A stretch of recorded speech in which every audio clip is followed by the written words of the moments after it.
Could you imagine a Clockwork Orange told from the perspective of a homeless man?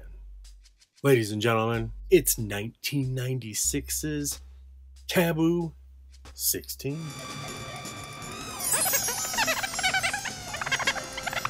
What's up, guys? I'm Jason from Barefoot. Once again, Casual Friday is hooking up with Squeaky Clean Adult Films. We're bringing you Taboo 16.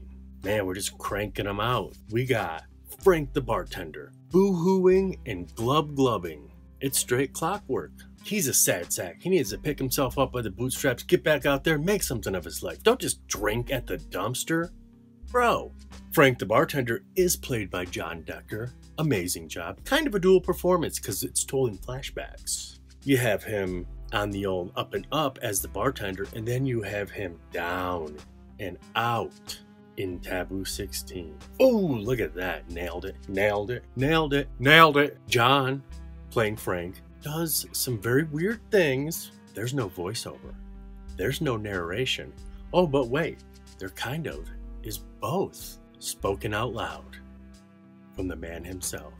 I should make a movie like that. Not a real movie, but like a short or something for YouTube. Okay, this is all internal monologue, but we're saying it out loud. It's almost like an acting exercise. His ex-wife, Laura, is played by Shyla Foxx. She does an amazing job. And you know what? Laura, is that three David Lynch's Is that three David Lynch Taboo references in a row? That one's a stretch. Shyla Foxx is playing the ex-wife Laura. She seems so sweet and goofy and fun, and why can't they just get along? That's all I want. In a small waist, pretty face, and a big bank. We also have a lounge singer. I like her a lot. The jazz element, the smoky jazz club singer. She's played by Yasmine Pendavis? I don't know what it is. I'm sorry, Yasmine.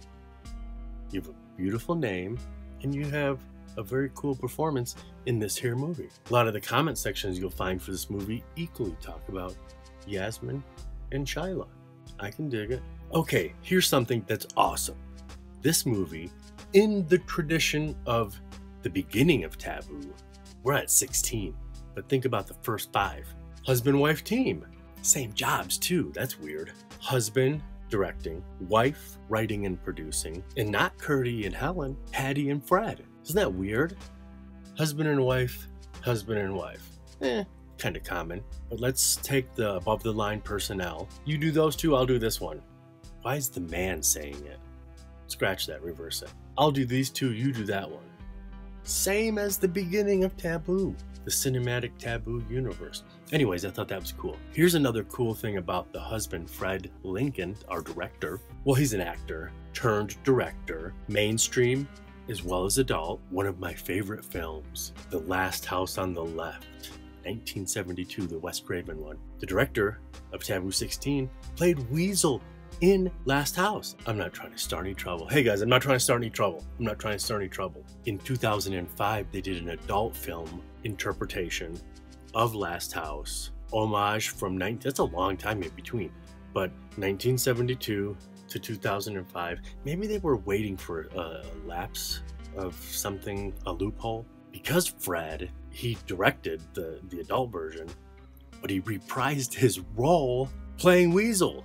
Same name in the credits. That's not allowed.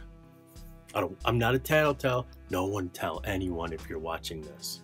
But having been in the film industry since 1997, I know that doesn't fly. Maybe Wes gave him reason, but still you'd have to get permission from the studio. Anyways, I just thought that was a cool little tidbit, don't you? Remember Weasel? That's our director here. He's been in 82 movies. Directed 346 of them. That's impressive. I've directed. You probably couldn't guess that from this lame YouTube hyper-reality version of myself, but I've directed 4 features, not 346. Hey there, I'm Jason from Barefoot. I'm here to talk about Taboo 16. This film used to be X, now it's G. Used to be 87 minutes, now it's 7 minutes. And to round off our transformation, I'm going to speak in the front and the back. Alright, it's another good one. Let's watch it. If you want, stick around afterwards, I'll be there too. Welcome to our series, PG rated. Enjoy! Or don't.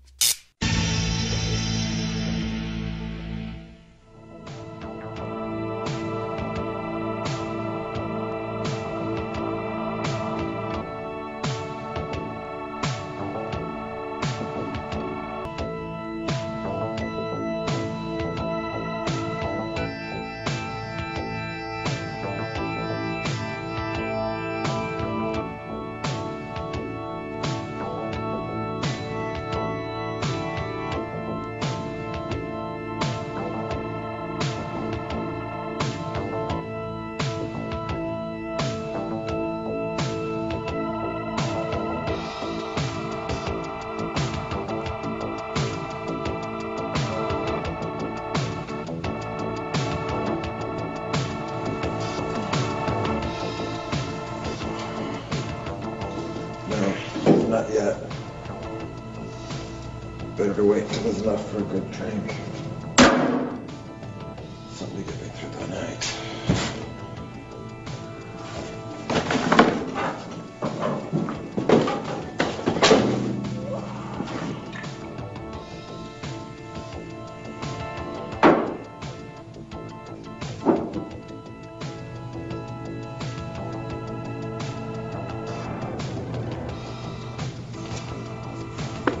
Yvonne always had time to flirt with me between sets.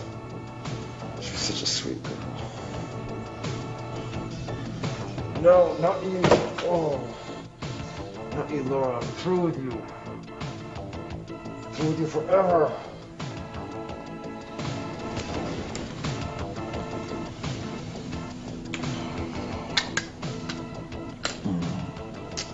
Laura never could understand why I enjoyed working here so much. She never knew it was partly like an escape from her. Her and her hoity-toity friends. This place was beneath them.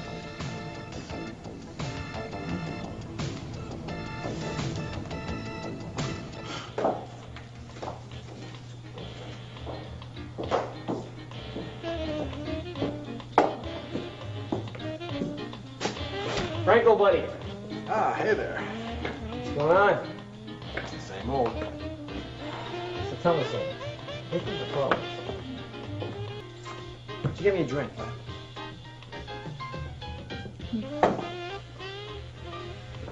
On second thought, pass on the drink. I'll catch you next time. Breaks the house. That's the easiest take I've ever had.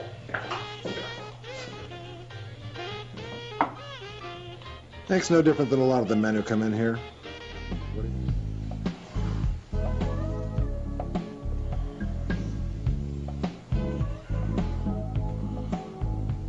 Never even had a hint at Laura's real problem.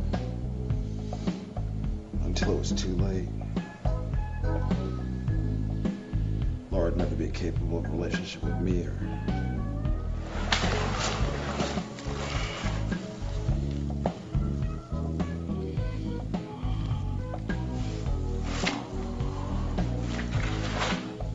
She ever wanted to end a relationship with her father. She was still in love with him.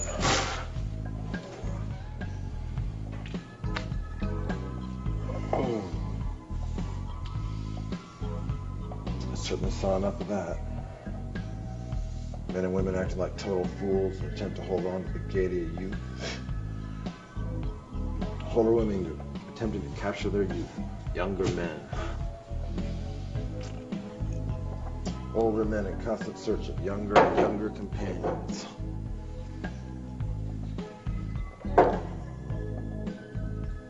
Popularity of little plaid skirt. That's so obviously an imitation of parochial school uniforms. Being worn by the more savvy, greedy women in search of whatever they're in search of.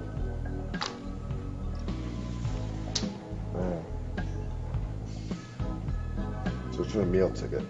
You know, honey, I really miss you. You're at school so much during the day, then you work at the bar at night. I mean, we don't need the money. And I've got enough for both of us. I can try to cut back on my hours at the bar. She just had to control me with her trust fund. She held the purse strings, she pulled my strings.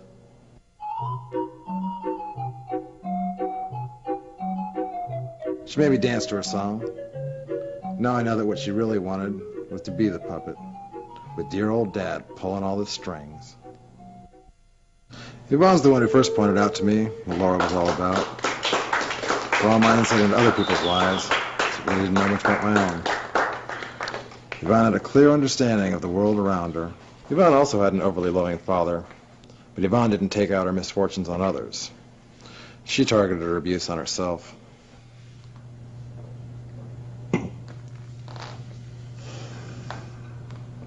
Listen to them, Frank. It's their polite applause. They don't really want to hear me sing. You know, the scenario plays in my head over and over again.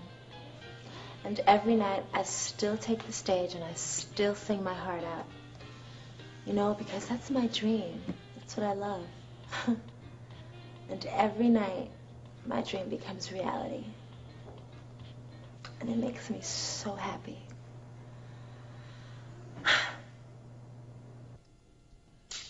Yeah, Yvonne was happy.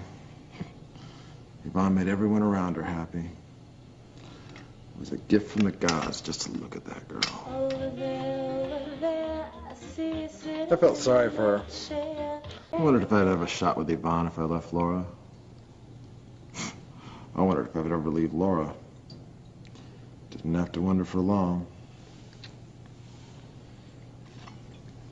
She booted me out. Thought about Laura constantly. But life must go on. Life must go on. Single man at the club had lots of opportunity. Yvonne, I would have to wait until I built up my confidence. But she was my friend. Always my friend. But Paula, hell, she really didn't even give me much choice in the matter.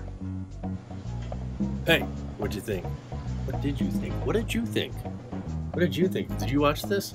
The 7-minute version, or either version. Oh, who cares? You're not even on camera. This version, our version, the 7-minute version, it's PG. A lot of drinking. You know how the whole boo-hoo-hoo and glub-glub-glub? Most of it takes place in a bar, so it's PG. Sweet 16. Don't you think that they would have played with the title of Sweet 16? The whole film is sour grapes. Sour grapes. While he is speaking his voiceover out loud, he mimes a marionette movement, and then we cut to a flashback of the marionette movement. Okay. I'll see you in a couple days.